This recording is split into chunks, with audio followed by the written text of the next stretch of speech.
We read because we wanted to know the vision of the visionary minds. We read because we have to know the knowledge of the knowledgeable minds. Back, guys, to another video. I hope you are doing great.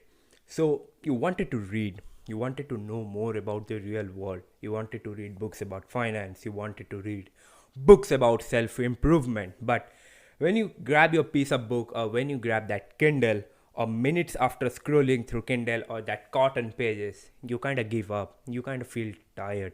Your brain signals you that this is not worth your time. Grab your controller and play that COD. But let me tell you that why we read. We read because we wanted to know the vision of the visionary minds. We read because we have to know the knowledge of the knowledgeable minds.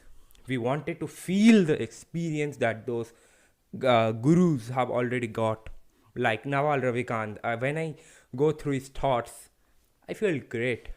Like that. That's for that reason we read. And don't worry, it's already happened with me.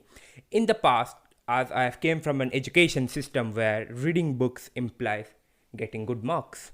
So the pushback factor to read more and more was never there. So I thought that I shouldn't be on reading part. I should be on the video gaming part, because why we read? To get good grades, and I could get the knowledge from internet, but that's not the fact. So I always struggle with reading things and indulged in the instant gratification, like playing video games, watching OTT contents, or scrolling through those grams.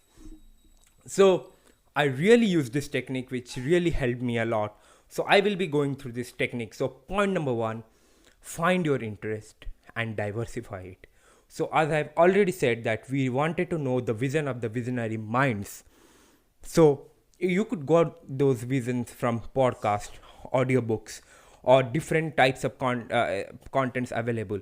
So when you have an interest, when you find your interest, like I have found my interest in the self-development, making money, programming, different kinds of technologies that are evolving. So I go through all this content available on the internet and try to know about more and more. So the more knowledge you get, so more addicted to reading things, or to get that pleasure. So when you indulge in reading, when you indulge yourself in the podcast, suppose you listen to a podcast and that podcast is really good, let's say Joe Rogan, then your brain will always crave for more and more. Let me tell you a very good example of this. 5 months back, I just involved School of Philo. I don't remember the name, but there was one YouTube channel which talks about the philosophy, psychology. So these things are really good to me. It talked about stoicism. So I purchased books about it. Beyond Good and Bad by Friedrich Nietzsche, and Republic by Plato. And yeah, I'm going through this book and I'm feeling great. So that's the point number one. Find your interest and diversify it, so that you could read and you could gather knowledge more and more. And point number two, have a tracker. Set yourself a bar like 30 minutes or 15 pages a day, so that when your body is setting a bar to achieve a goal, your mind will have to go through that, all the negative factors that are stopping you to read or stopping you to improve. So have a tracker or have a bar, so that beyond that bar is good, below that bar is not accepted for you. So have that. And one thing more I will add, have a place where you could calmly read, maybe a library, maybe a cafe where you could go and have a coffee and read that book.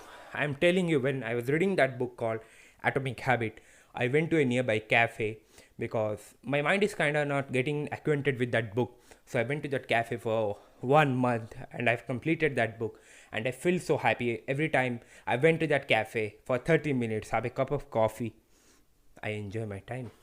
So that's it. Have a tracker is the point number two. And point number three is what it makes it stand out. Have a note or summary about what you are reading.